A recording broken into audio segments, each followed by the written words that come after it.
સમગ્ર વિશ્વમાં અખૂટ પ્રેમ, આનંદ, શાંતિ અને ભાઈચારાનો સંદેશ આપનાર પ્રભુ ઈસુ ખ્રિસ્તનો જન્મ 25મી ડિસેમ્બરના રોજ થયો હતો.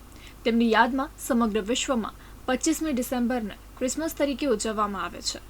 આ દિવસની ઉજવણીના ભાગરૂપે 21મી ડિસેમ્બરના રોજ પ્રેમ અને શાંતિનો સંદેશ આપવા માટે કેથોલિક ચર્ચ દ્વારા શહેરમાં એક પગપાળા ધાર્મિક યાત્રાનું આયોજન કરવામાં આવ્યું હતું.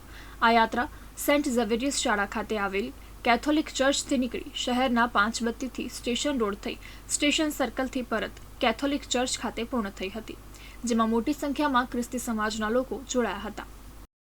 ભરૂચ શહેરના સૌ ભક્તો, ભાઈઓ, બહેનો અને વિશેષ રીતે બાળ મિત્રોને નાતાલનો સંદેશ, નાતાલની શુભેચ્છાઓ લઈને અમે આ જીવન ગભાનની યાત્રા લઈને આવી રહ્યા છીએ અથવા ફરવાના છીએ. બસ શુભેચ્છાઓ પાઠવવા અને નાતાલની સલામ આપવા, નાતાલનો સંદેશ આપવા. અને નાતાલનો સંદેશ એટલે બાળ ઈસુનો જન્મદિવસ. બાળ ઈસુ જેઓ આપણને શાંતિ, પ્રેમ, આનંદ અને જીવનની ભેટ લઈને આવી રહ્યા છે, એ શાંતિ, પ્રેમ, આનંદની ભેટ લઈને અમે પણ ભરૂચ શહેરમાં ફરવાના છીએ કે જેથી બધાને આ પ્રેમ, શાંતિ અને જીવનનો અનુભવ થાય.